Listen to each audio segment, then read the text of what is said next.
had to shut down all Group 7 personnel, just briefly security. Someone with that access has been tampering. I still don't understand why you want to break into the system. Because, man, somewhere in one of these memories is the evidence. If I got in far enough, I could reconstruct it. You shouldn't have come back, Flynn. Hey, it's the big master control program everybody's been talking about. I'd like to go against you and see what you can make.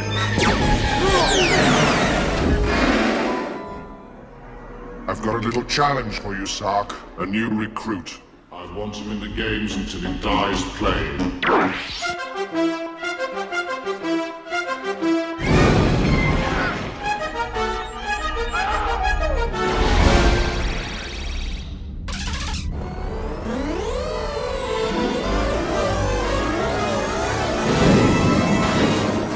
On the other side of the screen, it all looks so easy. You'll regret this. Who's that guy? That's Tron. Fights for users. Who is your user, program? Alan. Where did you hear that name? Well, that's your name, isn't it? The name of my user. If you are a user, then everything you've done has been according to a plan, right? Now for some real user power. I don't know how you survived. Prepare to terminate. Oh, Tron? Really think the users are still there? The users can no longer help us when lost. My user has information that could make this a free system again. I want those conscripts! You should have joined me. We'd have made a great team. No! There's nothing special about you. You're just an ordinary program. So are you. One that should have been embraced. Send out every game tank in the grid.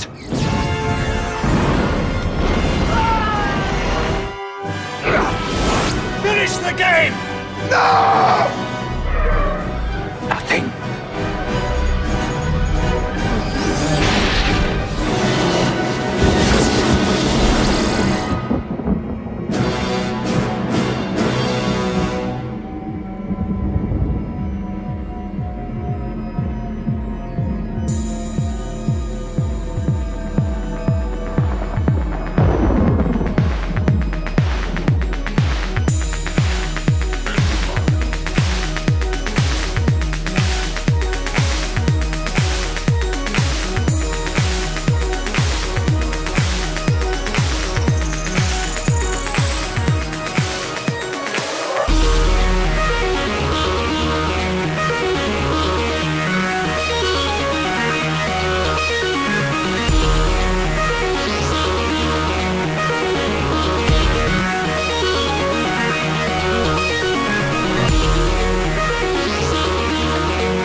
was that? What was that, Mr. Bridges? You know what you say to me? He's acting, man. He's acting, man. Boy, I mean, you know, at the same time, it's very. Can you really get mad at me? All I really wanted to do was just hang back, play a game of Frogger, and call it a day. I like to point out something. Since we're on Jeff Bridges, I watched a movie of his that came out in the '90s called Blown Away, and him and fucking what's his face from Men in Black, Tommy Lee Jones, had the worst Irish accents ever. It was like, yo, did y'all even try? Like, Tommy Lee Jones, look, people talk cash shit about Halle Berry in the African accent. Tommy Lee Jones did not give 1 ounce of a fuck. Are you even surprised Great movie, but damn. Tell me, how is it a great movie that got bad accents? How you make it? That's like saying Concussion was good. You can't say it because of Tildy through. Because we got the exquisite acting of Forrest Whitaker and his lazy eye. That's why. See, that's different. Don't bring in genius when you're talking about dog shit. You can't do that. Okay, fair enough. We're going to be discussing both Tron and Tron Legacy. Yeah. The at least in my opinion, the thing that Disney likes to talk about only when it's convenient for them. For whatever reason, I always, at least to me, and I don't know about you two guys, but I always had this idea that Tron was always celebrated in like a really small circle within Disney. Because when a company, or I mean, well, in this case, a studio, really wants to just put out all this merchandise and shit like that and all the rest of that, they'll do it to their heart's content. But for some reason, Tron, and both with the regular Tron and Tron Legacy, had this very short shelf life where it was almost feels like Disney purposely knew and sold it like it was going to be a cult classic. No, it's not just Tron and Tron Legacy that go through that. Just take anything that Disney puts out. If it doesn't have a ridiculously catchy song or at least 5 to 6 song cues throughout the movie, it's not going to catch on unless it's not going to catch on unless it goes through a cult audience. Case in point, The Rescuers. The original Rescuers had like at least one or two, it at least had a famous song in it, at least at the time back in the 70s. Here, bring it up to 1990. It's been almost a decade and a half since, since that movie was even mentioned. We come out with a sequel that comes out of nowhere, and it was more geared towards the boys. No songs, no nothing. But then on top of that, Disney had the nerve to wedge it in between two of its biggest movies at the time. But let's be real about this too, though. I'm not going to count The Rescuers because that's a franchise. I'm going to say I'll take it a step further. Barely? No, but I'll take it a step further, though. If we're going on barely a franchise. But I'll take it a step further. Since we're on the live action front, I compare it to how Disney pushed John Carter of Mars. Oh yeah, John Carter. Both of them were trash, though. No, both John Carter. Hold on, you mean both John Carter and the Lone Ranger? No. Lone Ranger was like they thought Johnny Depp was going to elevate that movie and it didn't. So fuck that movie. I don't hate it, but it was just kind of like fuck that movie. Actually, with Lone Ranger, and this is just my opinion, Lone Ranger was not only all we have like you just said, all we have to do is to put Johnny there and he bring in the money. It was a lazy attempt, and Disney has a history of doing what you'll call lazy attempts. Put that star there and we'll sail.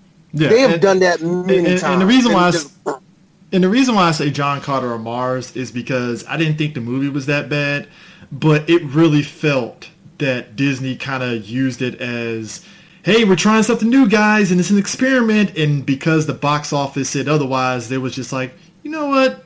We're good. And they wrote it off because we're making all this money from Marvel and Star Wars, so we don't give a shit. Yeah.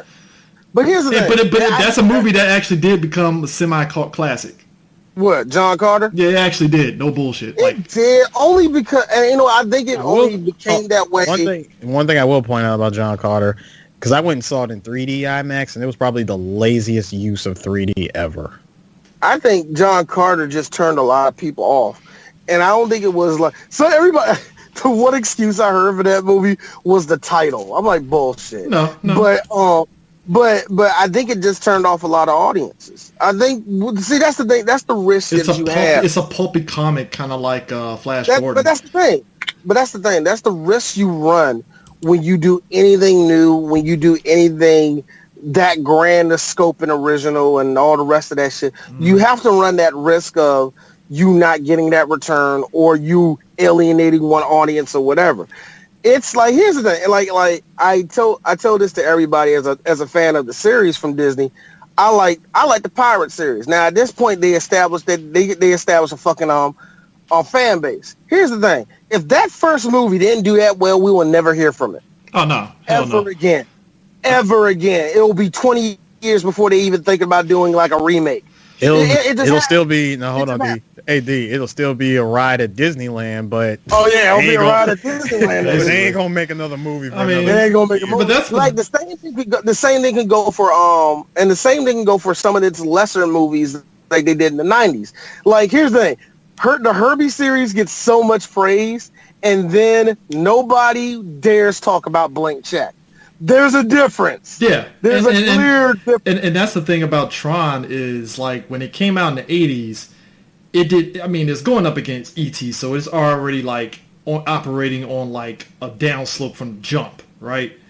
But they're two different movies. No, but what I'm saying is, it goes up against E.T., so it's already on a handicap. But also because it's this different type. Like, there's nothing kiddie about the original Tron movie. But here's the thing. But Chris, take that back. I said it before. I said it offline. I say it now. Tron is the last of the 70s style of sci-fi movies. Yep. So you already had at least in that type of genre, it was already dying off. But at the same time, we had all this eye-catching stuff for the 1980s. You know what I mean? That people wanted to go see. It wasn't it wasn't on the level of Black Hole where it's like that movie's forgettable God, it wasn't like shit.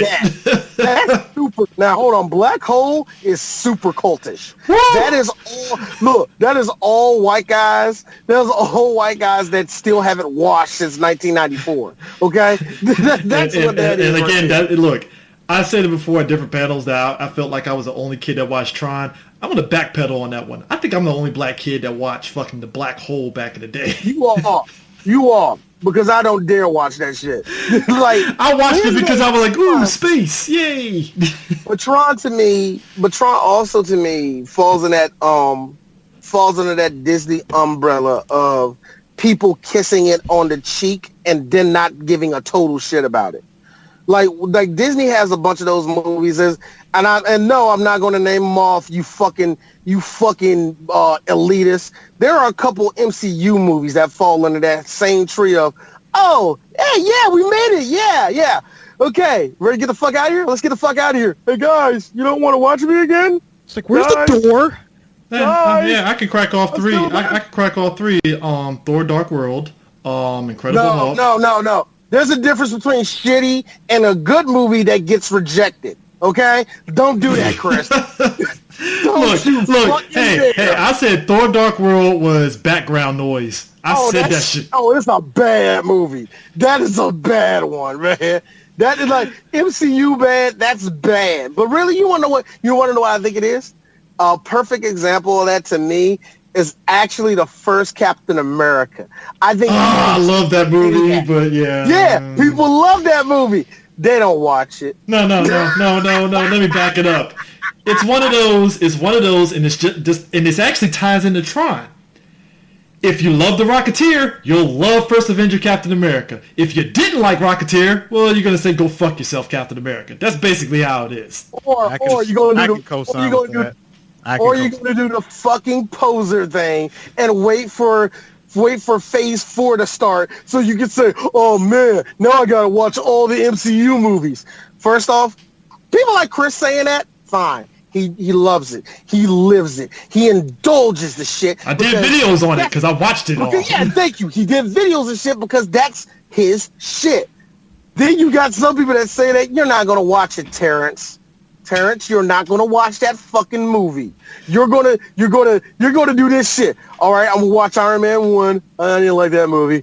I didn't like that. Okay, I'm gonna watch the Avengers, right? And then after that, wait a minute, what comes after that? Oh, that movie fucking sucks. Okay, let me watch Ultron, but only the parts of Ultron that I like. AKA, he's gonna YouTube everything. Well, I know what I'm gonna watch. And I don't care what anyone says. I'm gonna watch some speeder bikes. Tron, ladies and gentlemen. All I'm saying is, I will say this: Steven Leisberger, he's the director and writer of the original Tron, and he actually did Eris's fave movie that hopefully we do, Animal Olympics. He was the guy. Eventually we will. Yeah. Leisberger, he was the guy that kept buzzing in Disney's ear after Tron initially came, because after Tron initially came out, and apparently Tron actually cleaned up on the video market, which that usually happens with certain movies and stuff. It cleaned up on the video market, especially Laserdisc and all that stuff. Good example of that also, and it came out around the same time, was Blade Runner. Blade Runner did the same thing. It cleaned up on home video. So after it came out on home video, Leisberger for years kept buzzing in Disney's ear, can we do a follow-up to Tron? And Disney kept saying no, and they kept doing all the other movies and stuff, but they kept them around to certain degrees and stuff. And then, like, finally, I think it was like early 2000s, they was like, hey, you know that Tron sequel you want to do? Yeah, you can do it. You know, we can get you on as producer, and, you know, we get a new director and all that stuff. And he was like, finally, you know, and we saw the huge push for Tron Legacy. To be honest with you, they pushed Tron Legacy off the back of Daft Punk, which was smart because that soundtrack is fire. And it's still good to this day. And can you believe it, CJ, that Tron Legacy came out 10 years ago? Yeah, I believe that shit. It's the same way. Now, hold on. It's the same way that we feel about, like, the way I feel about Tron Legacy and how long it's been out is the same way I feel about, well, how all of us feel about The Matrix 10 years later. Yeah, it's one of those things where it's like, oh, man, I used to love that movie. And you watch like, okay, there's a couple things. Yeah, and the thing of it is, like, he's the guy that kind of kept the series alive, because, I mean, he was on the cartoon shows, which we're not going to talk about, the Tron shows that Disney was like, all right, fuck it. You know, they're actually pretty good. Never watched them. They're actually pretty good and stuff in terms of the lore, what they were doing in Legacy, but that's a different discussion altogether. But he's the guy that kind of, like, pushed the tech, because I got the 25th anniversary. I'm pretty sure, Sue, you got it too as well. Of course I do. Like, when they did like the kind of the background on Tron and stuff, you could tell that movie back then was expensive as shit. It was. Yeah, you got to very think, expensive. First of all, $13 million in 1982 is nothing to sneeze at. Oh yeah. Let's also look at $17 million. Yeah, $17 million budget. Mm-hmm. Then like even if you do that with inflation, let's just up it by 8 to like 12 million more dollars. That's still pretty damn big. Mm-hmm. Actually, it's probably be a little bit more than that. Actually, it'll probably be more than that to make that movie today. But the other thing the other thing that's actually the best thing about it is that it had a style. They just used it was very unique. They used a whole lot. They used a whole lot of backlit animation and computer animation as well as live action. It just mixed all of it together.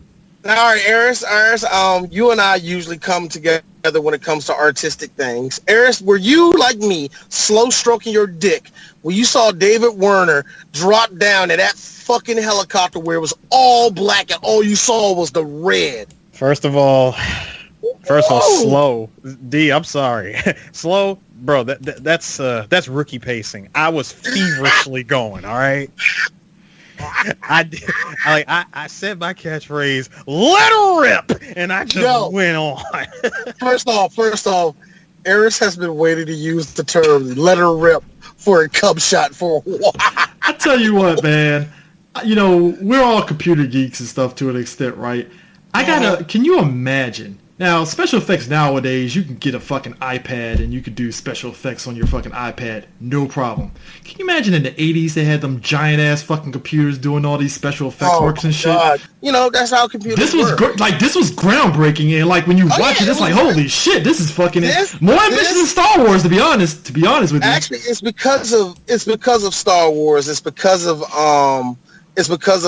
actually, when you see movies like this, and we'll talk, and even when we talk about Tron Legacy, because one of the favorite things that Chris likes is facial reconstruction to make people look younger. That's the one thing you love, Chris. But he's not the only one. But here's the thing about that: we have seen that grow over time, where it was either from really shitty to pretty damn good to at least what I said about Jeff Bridges in that movie. Oh my God, that's CGI! Like, oh my God! Let me tell you something. Hold on. Oh, wait, D. Hold on. First of all, let's be real. Again, this movie came out 10 years ago. CGI... Oh no! Let me make it very clear. It looks good. Yes, it does look good. But I am not going to say nothing. But I still check it out, though, Eric.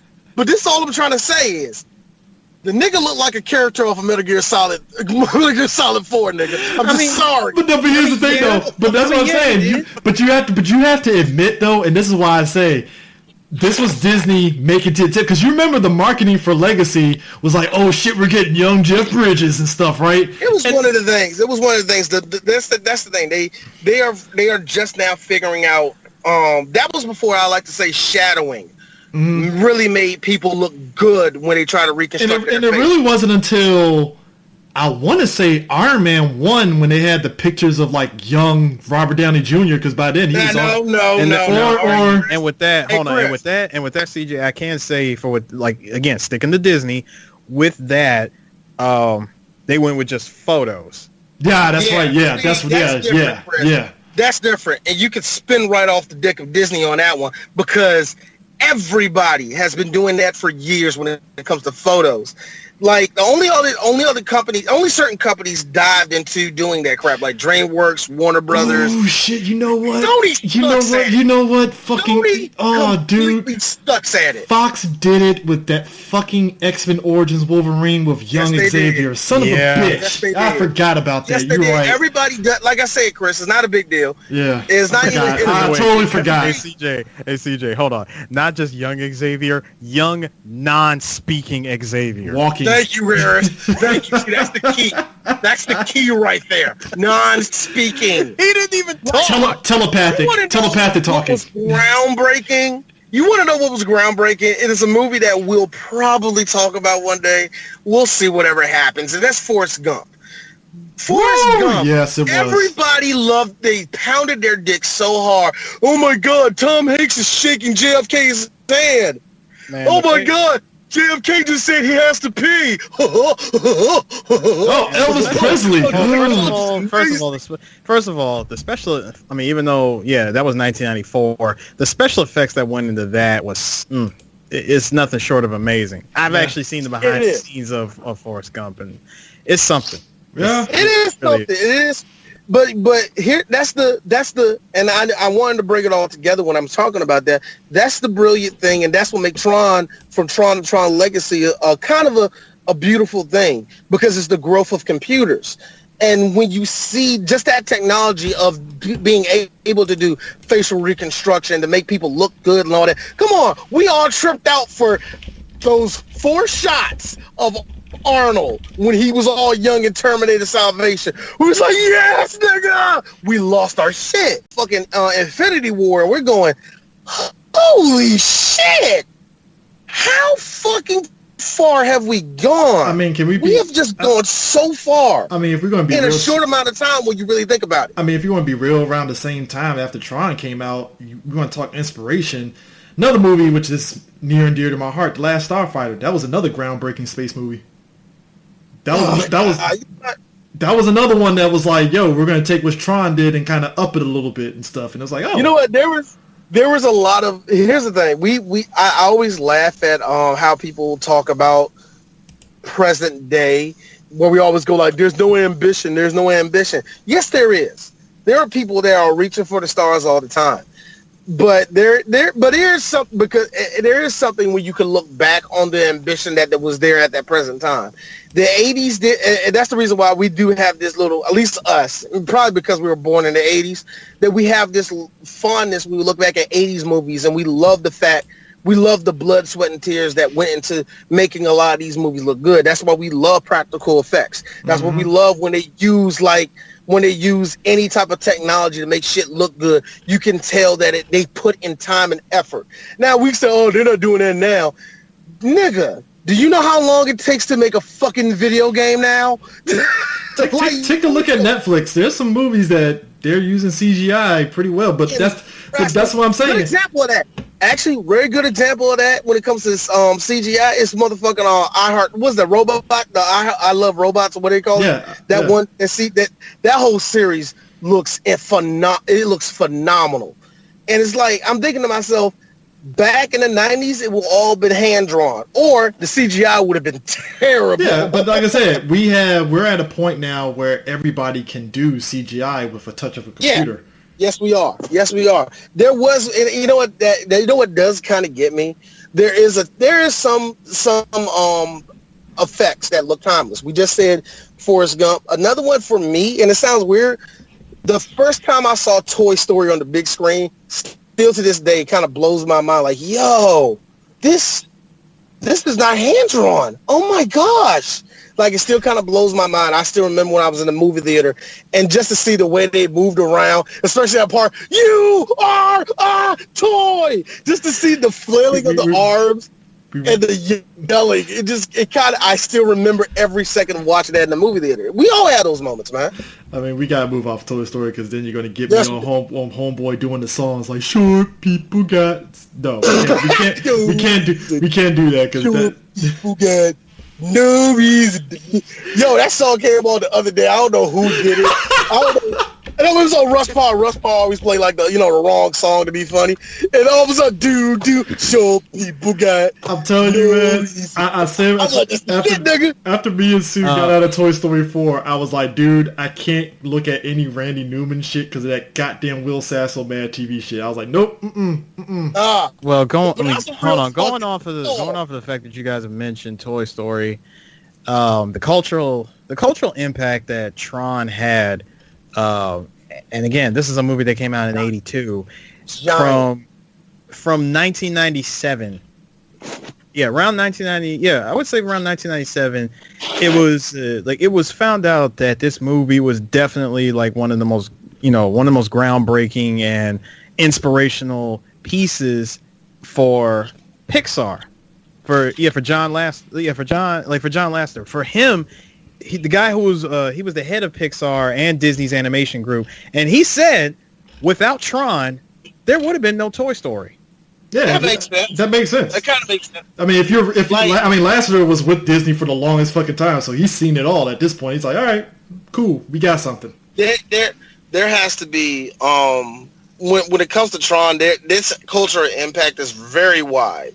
Like it's always cute when you can tell what like when a creator makes something, you can tell what's really inspired them in their life and all that shit. Like cartoons now, you see a lot of Street Fighter references, a lot of Star Wars references, some Dragon Ball references, and even but us coming up, we've seen a bunch of Tron references a lot. The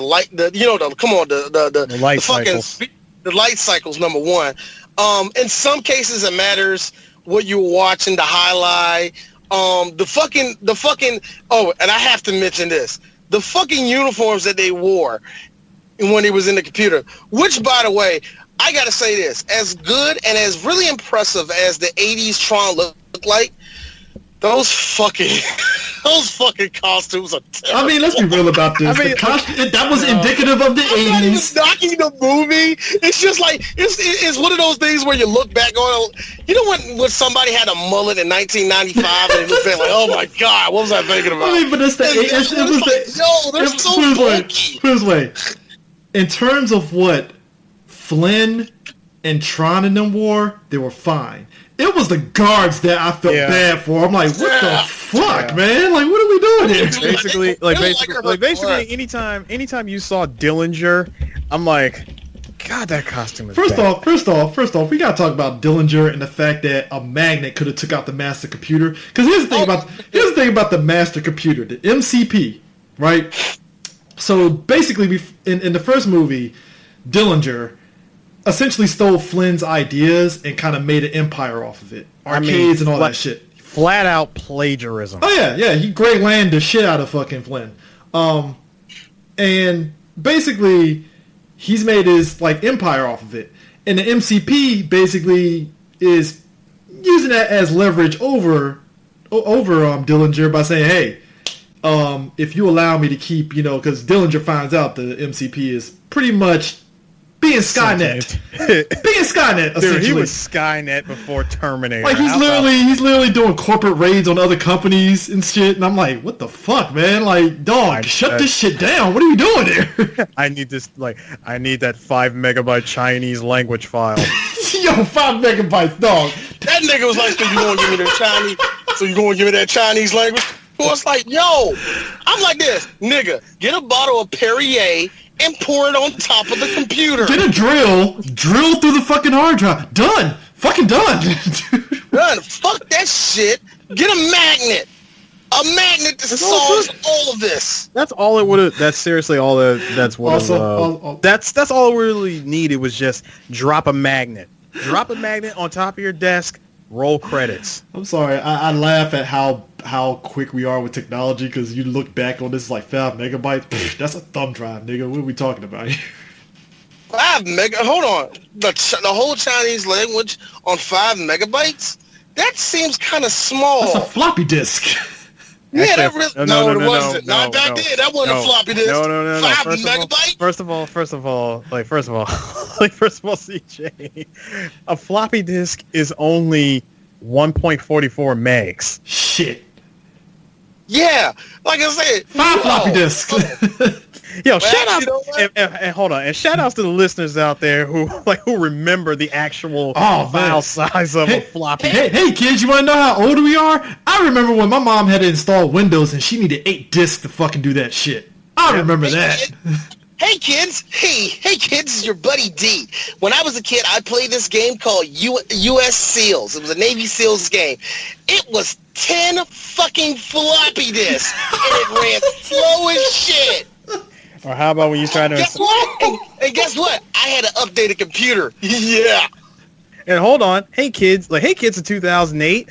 Remember when you wanted to install Quake 4 and you had to install it on 4 CDs or 2 DVDs? Oh man, we've come so far. Just put that shit Oh on. man. Hey D in 1994. Yeah? What are you playing right now? Wing Commander? How many discs you got? 5, I think. Oh, ain't that a trooper? Go ahead and install that. I ain't got no more space. How much space you got on your computer? 100 megabytes. You're fucked. Meanwhile, Steam sale for Wing Commander is $1. You're good to go. But seriously, like the MCP, which I thought was probably my favorite villain, like between Tron and Tron Legacy. It was a harmless Skynet. It is a harmless Skynet, but in my personal opinion, he had a much bigger impact than the villain that they went with in Tron Legacy. Well, it was Clue. It was Clue. Clue was basically evil Flynn, essentially.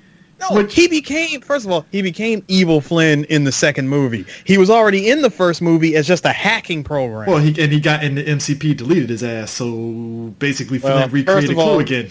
First of all, it was Tron that did that. Give credit where credit's due. No. No. Remember at the beginning, fucking the MCP took him out. Oh yeah, he did. Yeah, that's what I'm saying. In the second one, yeah, Flynn and them recreate him back again. Like, okay, we got a new Clue. You know, I just thought of something. Not only did he take out Clue, he took out Clue, and then Dillinger just decided, hey, you know what? We have this wonderful, amazing piece of software called a firewall. I'm setting this up inside Incom, and I'm blocking out everybody with Class 7 access. Which means that speaking of cultural impact, as a kid, I have seen a few times in sci-fi shows and other places the Incom logo. I've seen that several times in my lifetime before Tron Legacy even came out. And good example, the way the Master Computer looked, that's where South Park got their image of Moses from. Which I still laugh because I was like, I'm gonna be real about this, right? As a kid, the image of the Master Computer, I'm not gonna say it was scary, but it was kind of like threatening. It did have an imposing kind of like look. That's to what him. I'm saying. That's what made him such a memorable villain to me out of the whole Tron series. Also, but here's the thing about the only thing that blows it. Hold on, is the just to show you, and just to show you how much of an impact he has on just pop culture in general. Going back to what you just said earlier, CJ. South Park. When South Park did the Facebook episode and Stan tried to delete his account, and you hear the voice of the MCP say, "I can't allow that, Stan. I'm just gonna have to put you on the games." First off, I want to say for the record, I ate that shit up when Flynn got transported. I just love the effects of him like, First of all, did you like how the MCP was just stalling just so it could aim that laser at Flynn? Only thing I didn't like about it. Do you remember when we used to play chess? You know what? I'd like to get a piece of action against you right now, Flynn. You should never have come back here. And then zoop, my man gets zapped into the computer. He gets zapped. How did you like that nigga? How you like that nigga getting scanned into the computer like he's a motherfucking you remember those old printers that all of our elementary schools had? Yeah. Yeah. That thing took so long to scan. Yo, I'm looking at that shit like yo, ain't nobody walked in a room seeing Flynn going piece by piece. Side note, our boy David Warner actually did the voice of the Master Control program. Yes, he did. Which, yes, he did. I got to shout out to him, man. David Warner, he is low-key a nerd kind of icon because he was actually... Yeah, he is an icon. He was an icon in nerd culture. He was actually a Klingon in the Star Trek movies and TV show. What? Wasn't he also, I don't know if he wasn't he was in a lot of shit during the 80s and the 70s of sci-fi and all the rest of that shit. Waxwork. That was the one I remember from Waxwork. David Warner, everybody, you know who he is like this. He may be somebody you know and don't even know it was him. So check the shit out. He's an incredible actor. So just the second I heard, I was like, oh yeah, I forgot David Warner was in this. Hi! I mean, and then you got the God, Bruce Boxleitner, a.k.a. Sheridan from fucking Babylon 5. I mean, I'm just saying, you got to put some respect on it. Got to put some respect on his name.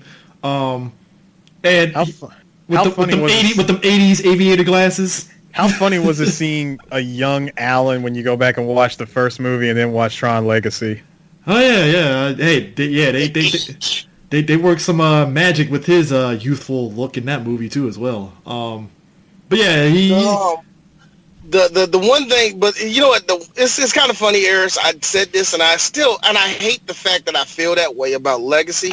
Legacy just comes off to me like a light show. Well, hold on. Don't get me wrong. Seriously, outside of a not so strong story, it is a light show. But it's a light show that I can enjoy. Or the fact that hold on, a light show that I can enjoy with music being backed by Daft Punk. Disney, you know what you were doing. But at the same time, you had a whole lot of ideas. I'm sensing from every time I watch this movie, I'm sensing you guys had a whole lot of ideas that for some reason got left on the cutting room floor. You had how many years to come back to it and just say, hey, you know what? Let's give these people a full director's cut and throw in the stuff that should have been in this movie. And you still didn't do it when it came to prime time. Dog, they had Cillian Murphy playing Dillinger's kid. That could have been a lot better, actually. Again, and it was a good idea because you know what I thought was going to happen? He was going to show up inside the computer working alongside Clue. Didn't happen. Dude, and I'm like, fuck. Okay, dude. You could have had the movie with Clue. Bring back the MCP. Nah, because then you're going to hit into territory that you don't want. And let's be real, Clue was kind of very territorial. So, nah. It was, but I'm saying, like, what if Clue... Actually, you know what would have made it better? I would have liked it if Flynn found out that the Clue that was deleted all those years ago or it got taken out by the MCP, he was never really gone. Yo. Yeah, I mean, and the thing of it is, too, there was a deleted scene, apparently, with the ending that, again, Cillian Murphy's character, he's talking to his dad, like, yo, the shit's in motion now. And I was like, oh, because apparently the sequel to Tron Legacy, if it happened, was basically them going back into the computer, and it's going to be basically Dillinger kind of regulating shit. And I was like, oh, that could have been interesting. That and supposedly Flynn lives, because they kept saying that. Well, that's what I thought they were going to go with. And that's why I said it's amazing that Kingdom Hearts somehow made Tron Legacy more fun than the movie itself. The one other complaint I did have was one of the selling points, and it was just a minor selling point. It was like Disney dumped all their chips into it. Yeah. One of the minor things they tried to push was actually Olivia Wilde, and I say this for one reason. Oh God, I know. She really had a lot to do with the aesthetics of how everything looked all cool and all the rest of that. And when they got Olivia, that was her on, I guess, at the peak of Olivia Wilde before she became every other white woman in a movie. But first of all, D, can I point out that shot that one shot of Olivia Wilde has been on how many nerds' wallpaper for God knows how. It's the equivalent to Neo stopping the bullet in the Matrix and shit. Everybody had that as wallpapers. Yeah, Neo stopping the bullet in Matrix Reloaded. We all know what shot I'm talking about. It's the shot of Olivia Wilde sitting on the couch. Yeah. That's it. You know, here's the thing. And to me, it felt like she was... Look, I know that wasn't her character, but it felt like we just needed something pretty in the movie that's outside the lights here. I'm about to say... Hold on. Wait. Stop right there. We already had pretty stuff to look at outside the lights early in the movie. The chicks that was dressing young Flynn. Hey. They didn't get paid like Olivia Wilde. Exactly. I mean, they just look nice. But hold on. The weird thing I do have to say this is for Chris. Not to mention old girl who pulls the heel flip, like inside the end of Line Club. Oh, the one that snitched. Gotcha. Yeah. I like the Chris just said, "Oh, what the snitching ass bitch." Yeah. No, you know what? I gotta say this because we're probably never gonna trip over another movie with Olivia Wilde in a good minute. So the one thing I have to say is this. I saw Olivia Wilde when she first kind of broke in on the scene. She was on the House. No, she was on House. That's actually no OC, but House is where a lot of guys started pounding their meat and a sewer and all the rest of that shit. But here's the thing that gets me about Olivia Wilde. I'm just gonna put it out there. Hey, Chris, how familiar are you with Megan Foster? Yeah, she's the one that was in those horror movies and stuff, and she aged pretty bad. Yeah. That's gonna be Olivia Wilde. I said it. I'm putting money on it. I'm gonna be real about this. I think Megan Foster, she looked like she smoked a lot of cigarettes and drank hard. I don't see that as Olivia Wilde. Because here's the thing. No. Because here's the thing. Megan Foster before 1985. Whoo! So before They Live, basically. Whoa. Son, she was... I say fuckable, but I really mean it. She was hot. Masters of the Universe? And then all of a sudden, God said, give it back. No, I won't give it back to you. These eyes are mine. You can have your eyes, but give me your youth. I watched that fucking piece of shit. What the fuck was the name of that movie? Jeepers Creepers 3. And I was like, is that Megan Foster? Son of a bitch, it is. I was like, wow. Got incredibly old, incredibly fast. Yo, I got it being Olivia Wilde. Gorgeous eyes, gorgeous woman. Wait till them wrinkles kick in. I got a feeling she's gonna pull a Sandra Bullock and roll cancel past that shit. Don't do it. Chris. Don't root for your girl. You're barely whacking to. Don't do it. Don't do it. Hey, don't do it. But hey, if we're talking about over the top people, shout outs to Michael Sheen. Michael Sheen was the best thing about Legacy. Soon as you got into that club and he was just over the top, I was like, oh boy, here we go, Michael Sheen. Let's do this shit. The best part of the movie. Here's the sad part. First of all, I did enjoy seeing Michael Sheen just in that one spot. I'm gonna be real about it. As soon as you saw Michael Sheen, I'm like, oh, he's gonna heel turn. But how is he gonna do it? Did you like how? First of all, did you like how he channeled? Who actually did it first? I want to know who did it first. Like, who channeled who first? Did Tom Hiddleston channel Michael Sheen for Loki? No, that was all Tom. That was all Tom. All I'm saying is... You can see the similarities. All I'm saying is... The both of them make the same mission to smirk. Actually, no. Here's the thing. Here's the difference. Michael Sheen can't act. He really can't. Come on, D. Come on, man. No, shut the fuck up. Michael Sheen cannot act, but he has the amazing ability to fucking act. Okay, I see what you're saying. It sounds stupid. But if you ever seen Michael Sheen do everything else, it's like, yo, dude, we only have so much scenery. Stop it. Which makes it interesting because that TV show that's on Amazon Prime, it's like, what was it, Good Omens? It's weird. What's weird about that is he's playing like the heavenly one to David Tenneman's demon, and David Tenneman's the one that's over the top. So it's fucking hilarious when you really think about it, right? Michael Sheen, look, and as a guy that watched all those fucking movies in one day, Michael Sheen was the best part about Twilight. He was the best part about Twilight. What the fuck was that? Hey, I tell you what the fuck was what. To answer me this, guys. So, fight breaks out in the fucking club. Daft Punk's playing music because they're fucking Daft Punk, and Michael Sheen is just jumping on the table, shooting shit out of his cane. I'm like, what was that? First of all, CJ. First of all, he wasn't just playing. I mean, Daft Punk wasn't just playing music. They were playing probably the most played track off of that album, freaking Derezed. That was a selling point of that fucking damn movie. It really was. Because not only was the action sequence decent, but that song itself is good. He's like, just jumping on the table like, yeah! I'm like, what are you shooting at, Michael? What are we doing here? The whole time I was just sitting there mad like, okay, can I get a full version of this song? That song was way too short for it to be that good. Oh yeah, you remember the build up to this movie and stuff. YouTube, nobody was putting up the full song until they finally officially put out the song, so all you got was just the 30-second looped in and shit, and I was like, yo, I'm about ready to choke out people for putting this shit on fucking YouTube. I mean, I was already mad when they did. Remember we were in Philly and something, and I thought it was on fucking Tron. The full song was on there. I'm like, just 30 seconds. God damn it. 30 seconds.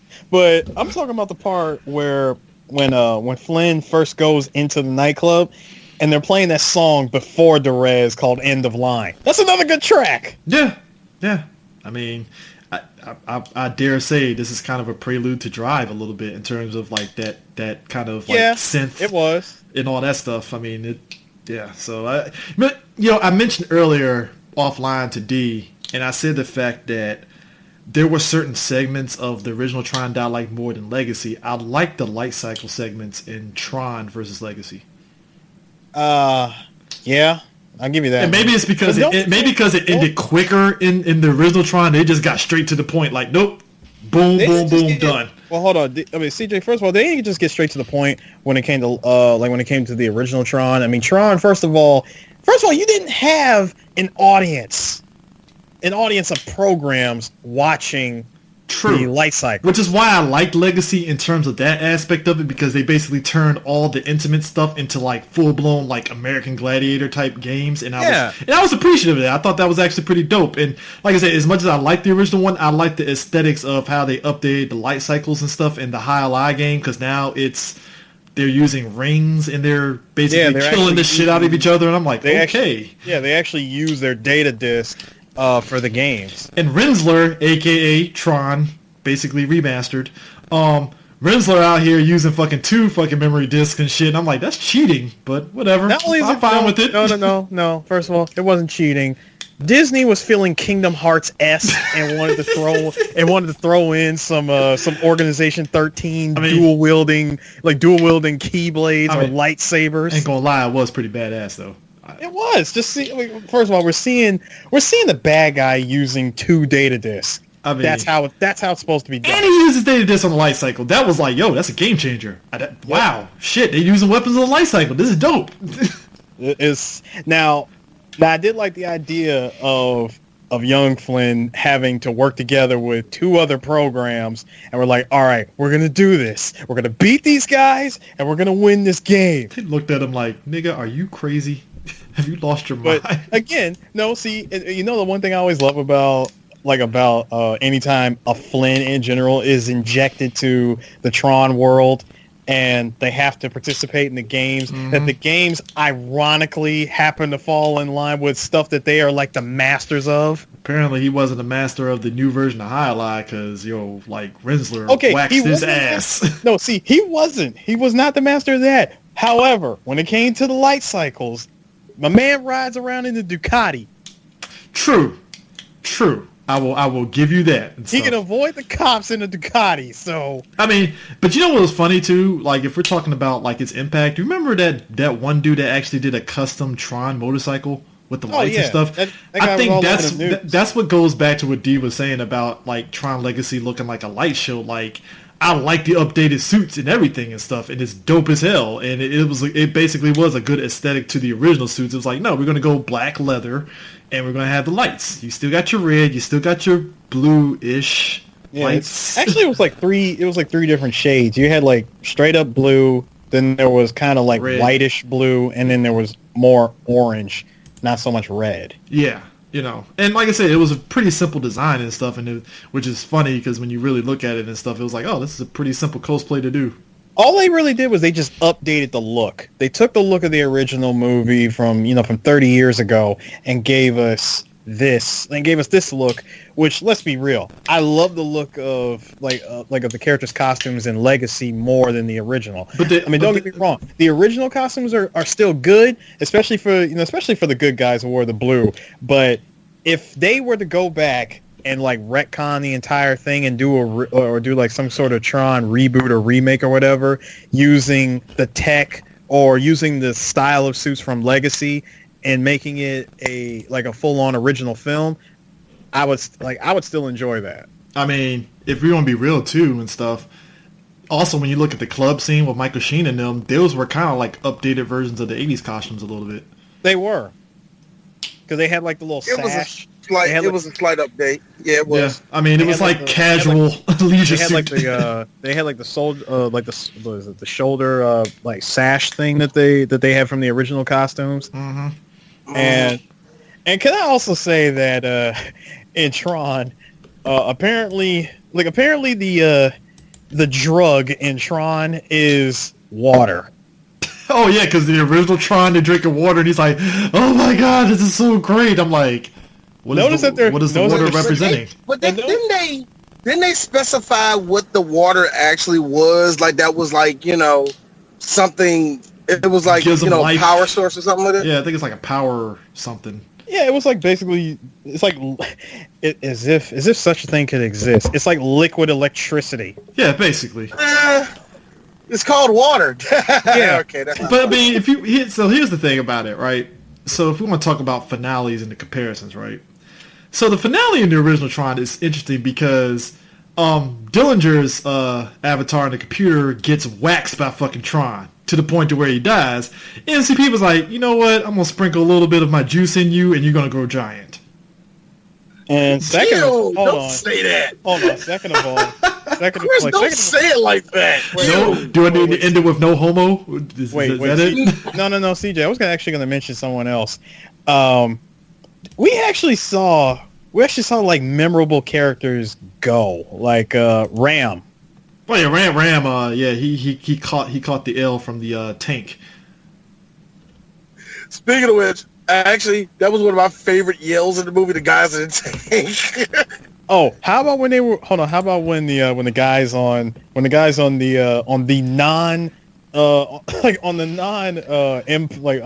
non-evil Empire ship from Star Wars was storming the escape ship that Tron and Flynn was trying to take to get to the what was it? They were trying to get to the bridge point where they can speak with the users.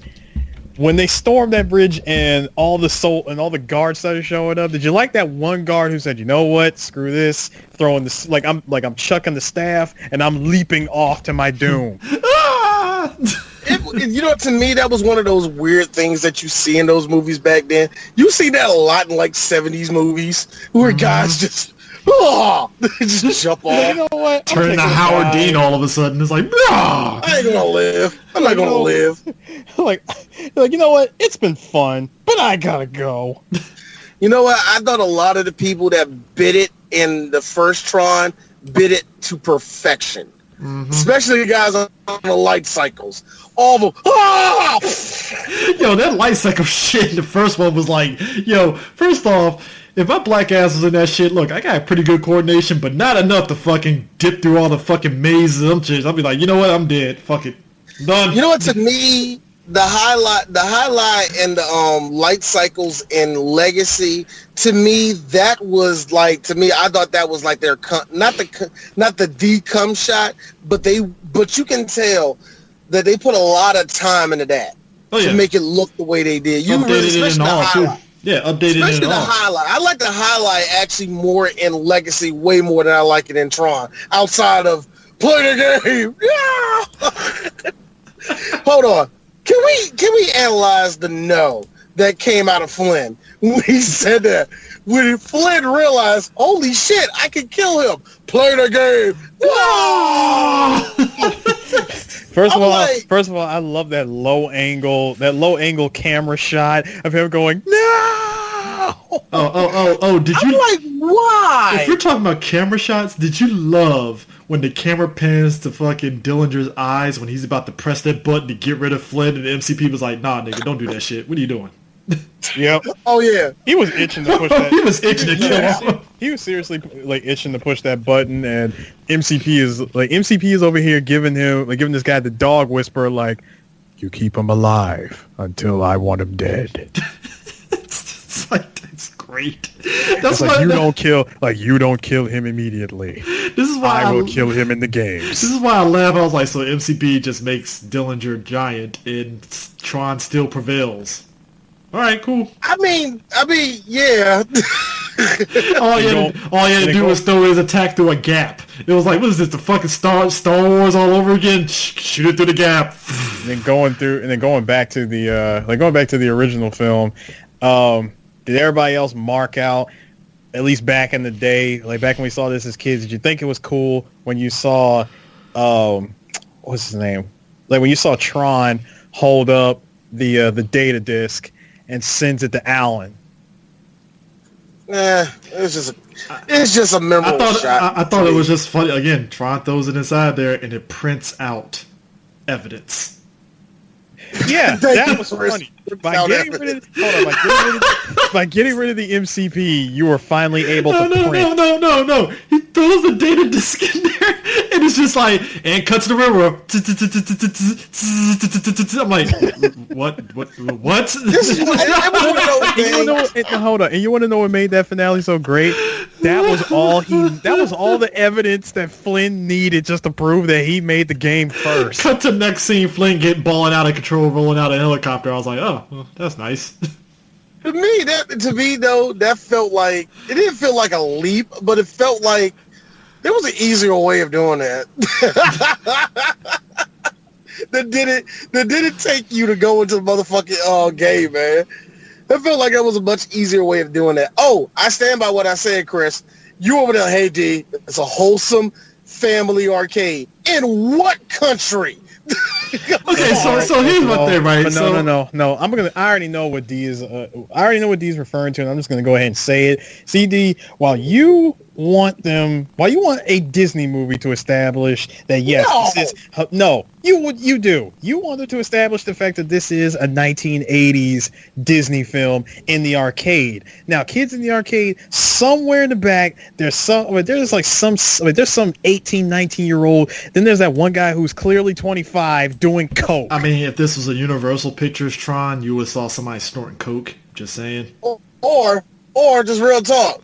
Have some balls. Like in a children's film, have a kid smoke a goddamn cigar while playing Narc. Can I be real? Can I be real? At most, somebody was smoking weed in that damn arcade. Actually, you know what? Look, I'm saying at that the minimum. Funny. I'm not really damn serious at all. No. But at the same time, there's way too many lights on in that damn arcade. There really is. I mean, first of all, when it's the only lit up spot in the entire place, I mean, you kind of expect that. And real talk, Flynn, that setup that you had in the office up there, that was kind of sweet, dog.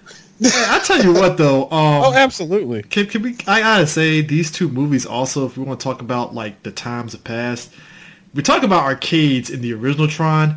It felt sad as fuck when his damn son rolls into the arcade and that shit is dusty as fuck. Everything's covered up. I was like, holy crap. How about the fact that no one has been in that neighborhood in decades? Yeah, which kind of indicative of arcades nowadays. It's like, that shit is actually, no, Chris, no, right there, she said, you said it was just like nobody been there in decades. Here's me. Crack era, man. I mean, shit, that shit was like on some real live Landover Mall shit, right? To be honest. No, but what happened, like, I think, I hate how we do that now. I really do.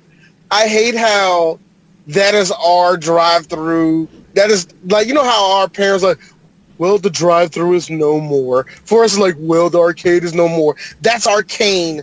That's our fucking cane to carry, guys. I remember there was a time we had arcades everywhere. I can't say that. I can't say that 100% because if there's anyone that's still trying to hold on, like who still has a dog in any kind of fight, it is the arcades. While they're not as sought after as they were back in the 90s, even the 80s, the ones that are still around is they have to get with the times, but at the same time they still have to make the arcades inviting for people to come out and play. It has to be a hook. Yeah, you gotta hook them somehow.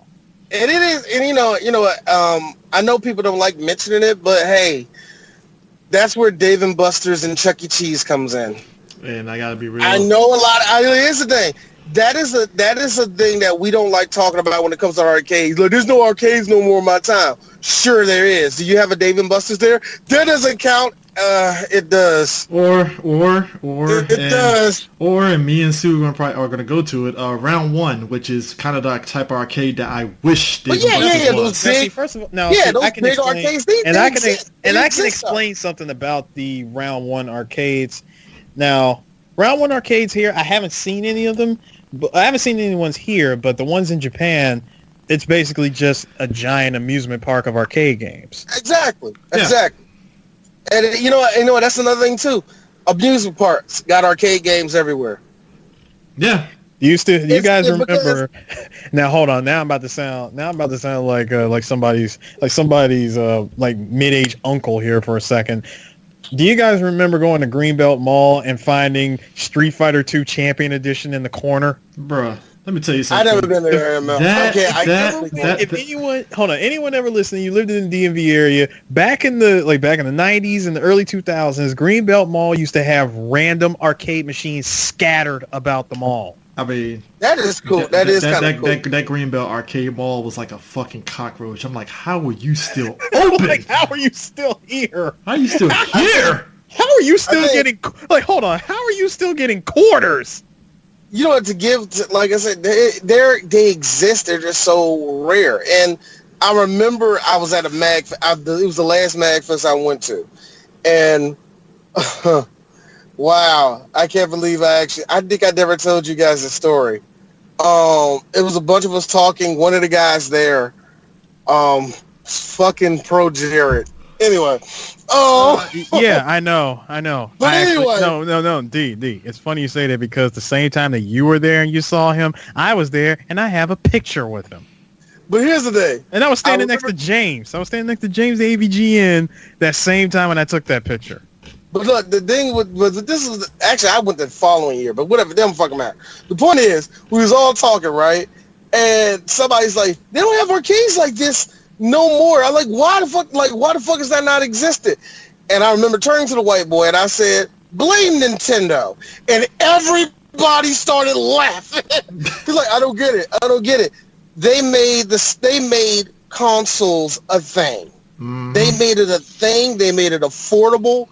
And that's when it became everybody's home. And then it just, and much like the technology from Tron, technology just caught up to motherfucking arcades. And it just happened. It happened. Here's the funny thing about it.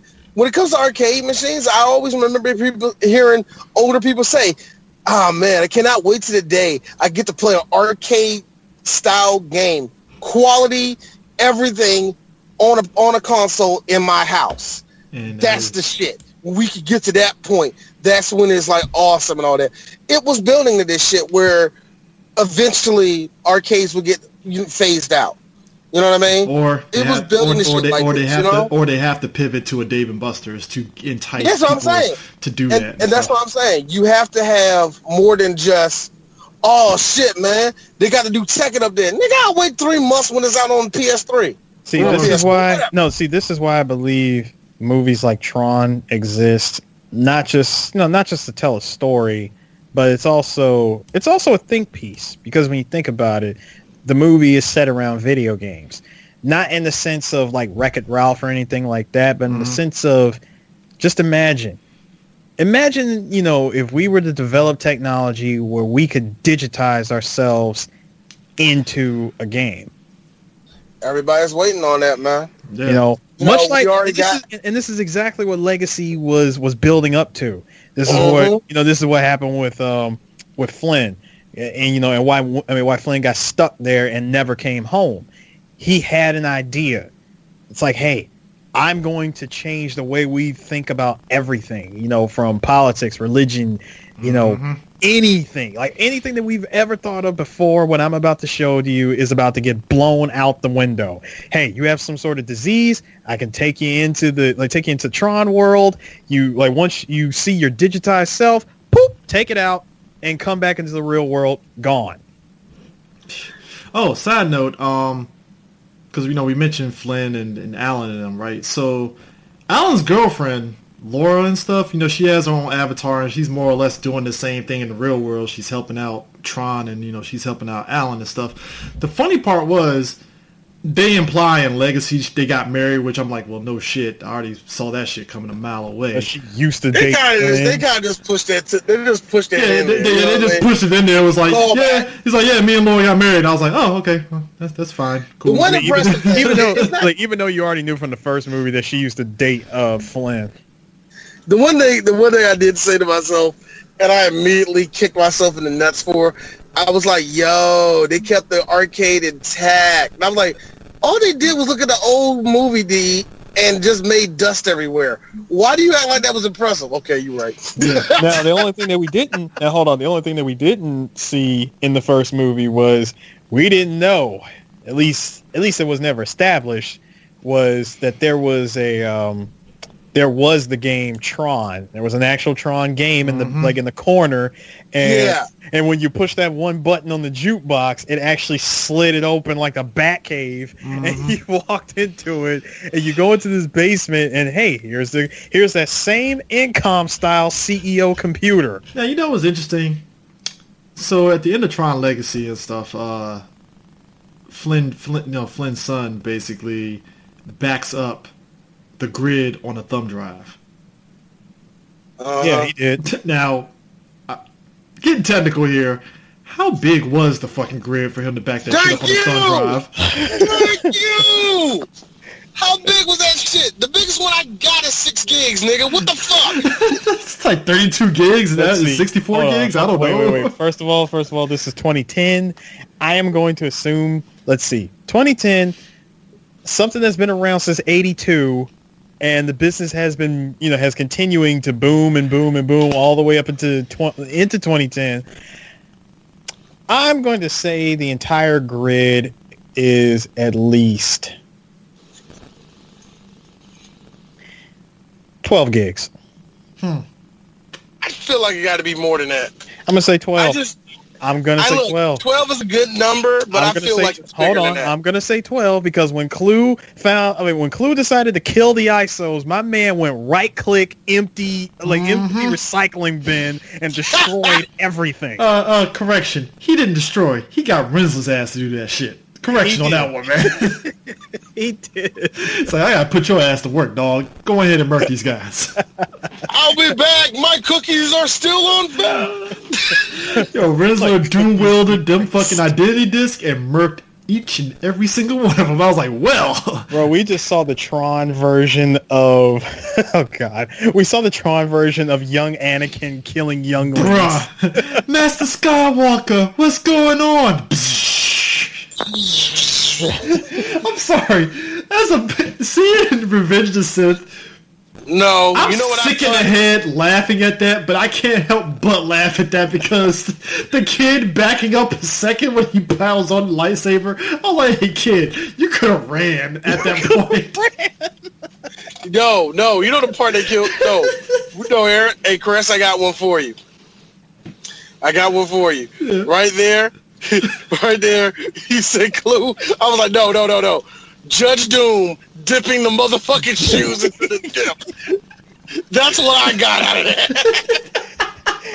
Dude, Rensler just walked up to the ISOs and went Hold up. He went all F4 on everything. Master Rinsler, what's going on?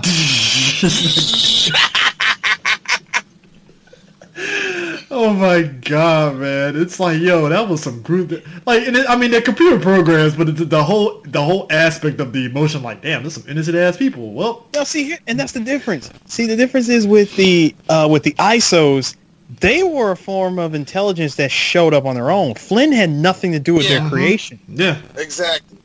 Yeah, I mean, but oh, go ahead. Well, but here's the thing. That's the one thing I always found funny about programs in general and computer programming is that sometimes you do create shit and it comes, I want to say self-aware, but it start making its own. Mm-hmm. Once you make the eggs and it once you make the egg and the egg cracks open and it's own creature, it's going to reproduce. It's going to make more. You know what I mean? All it takes is you doing that initial push. And I always find that funny that it happens in technology a lot. Where it's like, well, it got a mind of its own. And, and of course with movies, we got to up it by 10,000. It's thinking. It's learning from us. It knows our language. Yesterday, it couldn't process nothing. Today, it can speak 18 languages. Like, they always got to do the next level shit with it. But that shit happens a lot. But I mean, it's to what you were saying. I was telling you before about like the whole aspect of what Legacy has potential, because unlike the original Tron where it was just like, yeah, we gotta get this data inside the MCP and get rid of it so we can get we're done. Tron Legacy, they posited a lot of ideas because outside the ISOs, Flynn had a very groundbreaking idea of like, hey, what if we take somebody that is like very sickly, transport them to the grid, and we can just pluck out the bad parts of their data, and then boom, they're cured. And I was like, oh shit. Hold on. You in the back. Yeah, hey, D Shaw, 3 Black Geeks. Stem cells. Shut the fuck up, Flynn. First off, I'd be that dude that'd be like, hey, D, there's a guy over here that can make Christopher Reeves walk. Fuck you, stem cells. It's like that's what I said. Stem cells, nigga. Shut the fuck up, Flynn. Then I would say, excuse me, DJ Sue 3 Black Geeks. D, can you afford any stem cells? It's like this. No. Here's me. And you always got to take it to this type of level when it comes to your old people. Why can't you back me up like a black man? Huh? First of all, why we shooting each other in the street, nigga. First of all, screw all that. See, this man's offering this stuff to the world, to the people, and didn't even bat an eye about mentioning a price. Oh, really? Hold on. Mr. Flynn, how much does it cost? Well, I haven't thought of a price yet, and I'm just staring at you. See, first of all, I'm looking over at D like, D, you didn't go to Flynn's. You don't know this guy. He's going to be cool about it. Shut the fuck up. Shut the fuck up. You didn't go to Flynn's arcade, all right? I'm mad that you went the loyalty route of it. Fucking Flynn and his damn... Yo, real talk. We have real quick. You don't even know your name, nigga. Real quick. We got to talk about the fact that somehow... And I'm gonna go on ahead. I'm gonna go on ahead and say this is probably Jeff Bridges' idea. They fucking turned Flynn into the dude. I was like... That was Jeff Bridges' idea. That was Jeff Bridges' idea. It's like, come on, man, you're messing up my karma, man. That was one of my favorite. That was my favorite. He's like, Sam, for the love of God, shut up.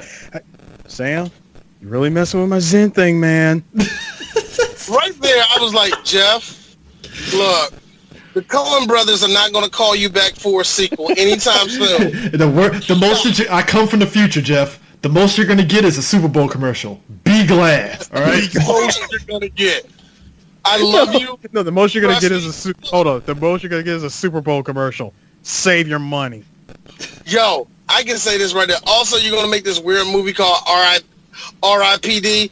This is just D's suggestion. Don't do it. Don't. But you are gonna play a badass dude named Rooster Cogburn. No. Actually, that's what I'm saying. But all you have to say is this because that's a legacy. That's a legacy. Fucking character his own. But you get to play Rooster Cogburn. I'm sorry. Am I going to play a John Wayne character? Yeah. All right, man. Stop saying man. God damn it. Speaking of which, I like how now Jeff Bridges only has 2 fucking avenues. This weird country, western gruff guy with a beard avenue, and then I'm smoking pot and I'm the dude avenue. There's only 2 avenues with Jeff Bridges now, man. Oh, basically he's in Kurt Russell territory. Basically, Jeff. You could have been in the Hateful Eight, but you kept saying "man" at the end of every sentence. That could have been you handcuffed to Dahmer. Hey, you know what's funny? If we're talking about Kurt Russell and Jeff Bridges, they really were like 2 of early Disney like live action people that Disney put on and stuff. Like, and it's funny how both of their trajectories turned them into mustache wearing old dudes. Now it's like, oh, well, that's funny. It's also kind of representative of what generation they came from also. So, that's another thing too. I noticed they're both old white guys that came from that thing. Jeff, you can say he's trying to do more westerns because his dad, Lloyd Bridges, that's where he's more famously from, doing westerns and stuff like that. Speaking of which, he played like a racist dude in like I think it was either the Roots miniseries or Roots period, and he said nigger, and it's still to this day fucked me up that Lloyd Bridges said nigger so many times. But anyway, but still, it is kind of like, of their background for them to do that shit. Much like Sam Jackson to do blaxploitation. You know what I mean? Yeah. It's almost in that same avenue. That's where you were going. You always wanted to be Shaft. In fucking Jeff Bridges' case, you always wanted to be motherfucking Rooster Cogburn. In Kurt Russell's case, it's like, nigga, when you played Wired Earth, you just told yourself, I'm coming back, motherfucker. I'm doing that shit when I get older. That's what made it funny when me and D were watching Kingsman: The Golden Circle. I was like, Jeff Bridges is basically playing Rooster Cogburn again, basically. That's all it really was. I was like, this nigga, I remember saying it loud, and the woman behind me shushed us. I was like, this nigga didn't even try. It's like, I'm Champagne champ. I'm like, okay, Jeff. I'm like, all right, fine. Cool. All right, but anyway, anything else? But yeah, look, I like both of his movies. Apparently they're doing a reboot of this, and I'm kind of curious to see where this is going to go. I hope it doesn't go the route I think it's going to go. If they really are planning on either rebooting it or doing an actual sequel, because honestly, I was under the impression that they were going to wait some more years and give us a third movie then. Well, apparently Disney is sitting on it because Jared Leto is supposed to highlight the Tron, the Tron reboot. But it's supposed to be Tron 3 apparently, so it's supposed to be a continuation. But who knows?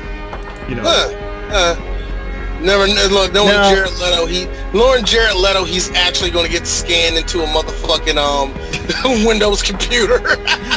Dude, he's really going to go to Disney. He's up there for 5 months, guys. Disney's going to look at him like, hey, Jared, that can't happen. You know what, Jared? Fine. Put some 3D goggles on his ass, and we're good. I mean, if Jared is gonna do it, so he's gonna basically play a new character that actually came from the Tron 3 script. So they're still sticking to the original script. Probably. We'll see what happens, because because come on, guys, we see how the shit can switch up and they do something different out of nowhere, yada yada yada. So it's just we just gotta see where they go with it, man. Yeah. I think Disney. Here's the thing, and I said it in the very beginning of this podcast, and I still kind of mean it. Disney does have this attitude towards its IPs where if it makes just enough money, they'll think about coming back. And if it makes them all the money, they'll come right the fuck back. Yeah, Tron Legacy was and they're no different from any other corporation, really, honestly. Yeah. Where they will say like, hey, if it makes us money, if it don't. What it feels like to me is that Disney knows this, knows how much money they made from the Tron IP period, and they're like, yes, let us not make one for the next 15 years. Let's see what the waters will say. Let's sit on it. They got a cult classic that people will always run back to. You know what I mean? And it's not even just that. It's not even just the fact that they have a cult classic.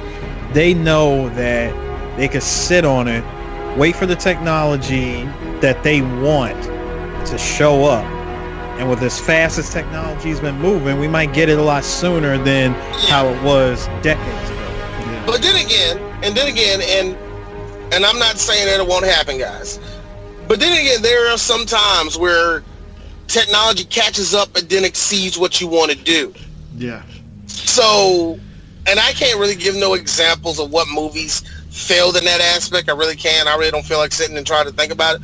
But that can happen too. There have been plenty of times where we're waiting for the technology to catch up. We see this happen in video games all the time. Mm-hmm. We're like, oh man, now we can do whatever we want. It's like, dude, you got to get another game engine.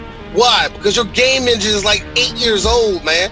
Those physics don't exist no more. And you got to update this. You got to do this and that. Like I said, we see that in video games all the time. Movies, it's a little bit different and moves at a different pace in that regard. But yeah, I think they are going to purposely sit on it until they got the right script, the right cast, and the right idea of where they want to go to. I'm pretty sure we're going to see a Tron 3 in the next 10 years, maybe. I mean it. Yeah. I really think we're going to see another one. Yeah. But at any rate, that's it for Tron, so to speak. So I know a lot of people are probably saying, so you guys going to be a BlurredCon? You fucking right we are. So what about your panel? Wait. So we're gonna be at BlurredCon about last night. Okay. I'm gonna put this in so many words that people can understand. Okay. We fucked up, and the process is not that fucking great. And what happened was we got left out. And what also happened was I just seen at least 15 panels that all mirror each other, and I'm upset. So we're still going to be there though, and I really do, when everybody hears this, I really do want y'all to go out there to BlurredCon. I really fucking mean that shit. Despite what happened to us, don't let that make you feel bad. Oh, BlurredCon some shit, they ain't let 3 Black Geeks up. I enjoy the enthusiasm, but no, do not hold that against this fucking con, because this con is fucking awesome. So we're going to be there. We're going to be spread out doing our own thing and all that shit. Bitches is going to get pregnant because Eris is slinging that motherfucking rod and shit is going down. But other than that, everything is going to be great. We're not going to have our panel, unfortunately. So you'll never get to hear how we all feel about Lion King yet. So until then, everybody go out to fucking BlurredCon. It's right there in Crystal City, Virginia. If you don't know where Crystal City, Virginia is, just type in Pentagon. You don't see nothing pop on Pentagon. Go to BlurredCon.com. God damn it! I don't know why the fuck you listening to me. Anyway, but other than that, I think we're done. We're done. Nobody wants to say anything else? Anything? Yeah, we're done. We done. So next week, everybody. No. I do have one more thing to say. If we don't see anyone show up looking for us at BlurredCon, and you listen to us, and you tell us, hey, yeah, I was at BlurredCon, but I didn't see you guys there. Full of shit. Prepare yourself for ultimate de-resolution. Yeah, open hand slap. Open hand slap. There you go. You know what? I hope technology like that does exist, to where you can open hand slap somebody and they just dissolve. And they just dissolve like they feel like Dano snapped his fingers or some shit. Yes, just dissolve like how they do in Tron. They just burst into like awesome. like pixels. Yeah. There's a whole lot of people just blowing up left and right. Our buddy Hilton got to come on like, hey guys, y'all got to get out of my con. Why? Y'all killed 18 people last year. Y'all can't be here, man. In fact, I'm calling the cops right now. Man, why you gotta do that? Why you gotta do that? Here's Chris, be your own people, man. No, here's me. No. Then here's me. I'm gonna go ahead and pull the former Green Beret. They drew first blood, not us. Also, actually, I don't know why we saying all that shit. Why we get this big ass argument? Chris slaps Hilton. He dissolves like, Chris, what did you do? We ain't got nowhere to go now, nigga. Don't turn it back, nigga. Don't turn it back. I told you this is happening. Chris is going rogue. Like CMB, baby. We all we got, man. We all we got. Like Chris has gone full Clue. He's going rogue, oh my gosh. But anyway, next week, everybody, we talk about this one dude. He's a ragamuffin, walks around with an open shirt he always dreams about something better. We're talking about Ryan Gosling. First of all, not an open shirt, D. That was a purple vest. Purple, all right. Walks around in a purple vest, and he rubs the lamp, and Genie comes out. Yes, ladies and gentlemen, we're talking about that timeless story, Herbie Goes Bananas. See you next week, everybody. Yay!